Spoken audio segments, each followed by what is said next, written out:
Hi అండి. 'వదలని బంధం' సిరీస్‌లోని తరువాయి భాగాన్ని వినండి. ఏ చిక్కులు తెచ్చుకున్నా పక్కనుండి ఆ చిక్కులన్నిటినీ సరిచేయాల్సింది నువ్వే. ఒకరినొకరు ఇష్టపడుతున్నాం, ఒకరినొకరు ప్రేమించుకుంటున్నామంటే సరిపోయిందా? ఒకరి కష్టాల్లో ఒకరు తోడుండాలి అంది అయుక్త. ఇప్పుడు మీ ఫ్రెండ్‌కొచ్చిన కష్టమేంటో? తనకొచ్చింది లెటరు. దాన్నడ్డు పెట్టుకుని కష్టాన్ని తెచ్చుకుంటోంది అన్నాడు వియాన్. అది మనస్ఫూర్తిగా నిన్నే ప్రేమిస్తోంది. ఎవడో దాన్ని ప్రేమిస్తున్నాను అంటే ఎలా ఊరుకుంటుంది? అంది. బతికించావు. ఈ మాట దానెదురుగా అనలేదు. అనుంటే ఈ పాటికి రభస మొదలు పెట్టేసేది అన్నాడు. ఒకటి చెప్పనా? దానికి ఇంత బెస్ట్ ఫ్రెండ్స్ కదా మనిద్దరం.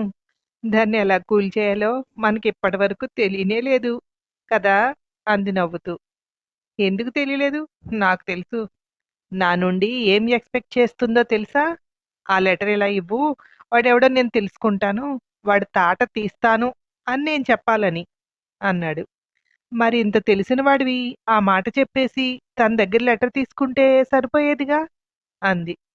ఇంకా తర్వాత నిమిషం నుండి నాకుంటుంది టార్చర్. ఎవరో తెలుసుకున్నావా? వాడికి ఏమని వార్నింగ్ ఇచ్చావు? ఇలా ఉంటాయి ప్రశ్నలు. జవాబుల కోసం వెతుక్కోలేక చావాలి అన్నాడు. ఏదో చెప్పు. వార్నింగ్ ఇచ్చాను అని చెప్పు. అబద్ధం చెప్తే పోయేదేముంది? అది కూలవుతుంది. అంతేగా అంది ముందుకు వెళ్తూ. యుక్త, నీకు తెలియని సంగతి చెప్పనా? ఇలాంటి విషయాల్లో తలదూర్చి రోజు టార్చర్ భరించే కంటే ఇప్పుడు ఏం జరుగుతుందో చూడడమే బెటర్.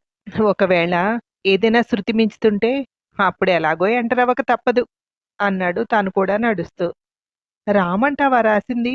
అదిగో చూడు, దాని దగ్గరికి వెళ్తున్నాడు అంది ఎక్సైటింగ్‌గా యుక్త. ఇప్పుడు వాడనుకొని తిడుతుందేమో. ఖచ్చితంగా వాడు కాదు అన్నాడు. అంత ఖచ్చితంగా ఎలా చెప్తున్నావు? అంది. వాడు ఎన్నో సార్లు నా దగ్గర అన్నాడు. దాన్నెలా ప్రేమిస్తున్నావురా బాబు! రాక్షసి అని. దానిని చూస్తేనే భయం వాడికి. ఇక లవ్ లెటర్ కూడా రాస్తాడా? అన్నాడు. వాడు రాయక్కర్లేదు. ఆ మాట తెలిస్తే చాలు. వాడి పనయిపోతుంది అంది. రామ్ వితిక దగ్గరికి వెళ్తూ, ఏంటి? ఏదో మరీ సంతోషంగా కనిపిస్తున్నావు అన్నాడు. అవును. నాకొక లవ్ లెటర్ వచ్చింది. అది నాకు చాలా నచ్చింది అంది ముఖంలో కోపం ఫీలింగ్స్ కనిపించకుండా. ఏంటి? నేను విన్నది నిజమే? నా చెవులు నన్ను మోసం చేయట్లేదు కదా? ఇంతకీ ఆ లెటర్ ఎవరు రాశారు? వియ్యాన్ రాశాడా? దానికింత బిల్డప్పా?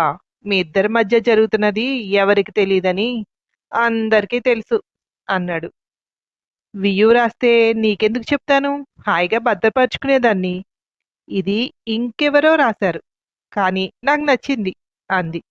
అవునా? క్యారీ ఆన్ అని మనసులో హమ్మయ్య! వియాన్ గాడు బయటపడ్డాడు అనుకుంటూ వియాన్ వాళ్ళకి ఎదురొచ్చి, ఏరా మీ ఇద్దరి మధ్యన ఏదైనా గొడవ అన్నాడు. అలాంటిదేం లేదే అన్నాడు వియాన్. మరేంటి? ఎవడో లెటర్ రాశాడంటుంది. దాన్ని చూసి మురిసిపోతోంది.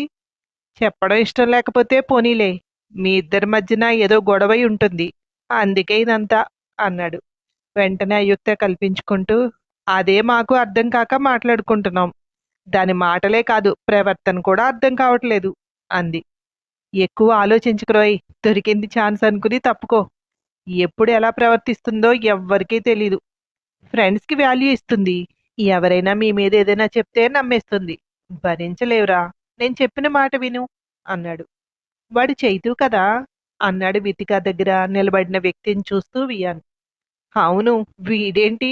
వీడు రాసాడా ఏంటి? అంది అయుక్త. ముగ్గురు వితిక దగ్గరికి వెళ్తున్నారు. ఏంటి వితిక అంత సంతోషంగా ఉన్నావు? అన్నాడు చైతన్య దగ్గరగా నిలబడి. నా సంతోషానికి కారణం ఈ లెటరు. ఎంత బాగా రాశాడో తెలుసా? నాకు భలే నచ్చేసింది అంది ఆ లెటర్‌ని అపురూపంగా బ్యాగ్‌లో పెడుతూ. అవునా?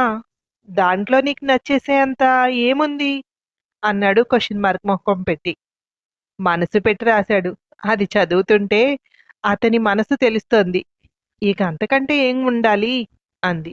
అతని ముఖంలో చిన్న మెరుపు. అవునా? నీకంత నచ్చిందా? ఎవరు రాశారో తెలిసిందా? అన్నాడు. తెలియకపోవడానికేముంది? లెటర్ అంతా రాసి లాస్ట్‌లో సైన్ చేశాడుగా అంది. సైన్ చేశానా? తెల్లబోయాడు చైతన్య. ఆ మాట అనేసరికి వాళ్ళు ముగ్గురు ఇక్కడున్నారు. సైన్ చేశావా? అంటే నువ్వేనా ఈ లెటర్ రాసింది? అంది కళ్ళు పెద్దగా చేస్తూ. వాడు అవునని చెప్పేలోగా చెంప మీద 2 దెబ్బలు పడ్డాయి. అరే ఆగు! ఊరికే సరదాగా రాశాను. మీరిద్దరూ లవ్ చేసుకుంటున్నారని అందరికీ తెలుసు. కానీ మీరు బయటపడేలాగా చెయ్యరు. మనమందరం కలిసుండేది ఇక 2 నెలలు. ఆ తర్వాత ఎవ్వరి లైఫ్‌లో వాళ్ళు బిజీ అయిపోతాం. ఇలాంటి మెమరీస్ కొన్నుండాలి. ఈ లెటర్‌తో అయినా వీడు రియాక్ట్ అయ్యి అందరిని అడుగుతాడేమో, మిత్రులందరికీ తెలుస్తుంది అనుకున్నాను. అందుకే ఇలా చేశాను. నాకు నీ మీద ఇంట్రెస్ట్ ఏం లేదు అన్నాడు చైతన్య. దొరికావు కనుక తప్పించుకుంటున్నావా? అంది. లేదమ్మా తల్లి. నాకు తెలీదేంటి? వాడు ప్రేమిస్తున్నాడని తెలుసు. నేనెందుకు వస్తాను మీ ఇద్దరి మధ్యలోకి? జస్ట్ ఫన్ కోసం రాశానంతే. ఆ లెటర్ చదువు. దాంట్లో నేను నీకోసం చచ్చిపోతాను ఇలాంటివేమీ రాయలేదుగా. నేను నిన్ను ప్రేమిస్తున్నాను. నువ్వెవరినైనా ప్రేమిస్తుంటే చెప్పు నేను డ్రాప్ అయిపోతాను అని రాశాను. అంతేగా అన్నాడు కూల్‌గా చైతన్య. ఇది ప్రిన్సిపాల్ దగ్గరికి వెళ్లి ఇచ్చుంటే ఏం చేసేవాడివి? అప్పుడు నీ ఫన్ను నీకెదురయ్యేది అంది అయుక్త. ప్రిన్సిపాల్ దగ్గరికి వెళ్ళిస్తే నేనని తెలిసిపోతుందా? నేను చెప్తే గాని నేనని ఎవ్వరికీ తెలీదు. ఎందుకంటే అది నా హ్యాండ్ రైటింగ్ కాదు. ఆ మాటకొస్తే ఈ కాలేజీలో ఎవ్వరి హ్యాండ్ రైటింగు కాదు. మీ అందరికీ ఎలా కనపడుతున్నాను? మరీ అంత అమాయకుడిలా కనపడుతున్నానా? అన్నాడు. అదంతా వదిలేయ్. ఇది మా పేరెంట్స్ దృష్టిలో పెడితే ఏమయ్యేది? నన్ను కాలేజ్ మాన్పించి ఇంట్లో కూర్చోబెట్టేవారు అంది వితిక. అంత జరుగుతుందని నేను అనుకోలేదు. ఒకవేళ నిజంగా అలా జరుగుతుంటే నేనే వచ్చి మీ పేరెంట్స్‌కి చెప్పుండేవాణ్ణి. అప్పుడు పనిలో పనిగా మీ ఇద్దరి ప్రేమ విషయం కూడా చెప్పేసేవాడిని అన్నాడు. కాలేజీలో ఎవ్వరికీ తెలియని విషయాన్ని నువ్వు పదే పదే చెప్తూ చాటింపు చేస్తున్నావు ఎందుకు?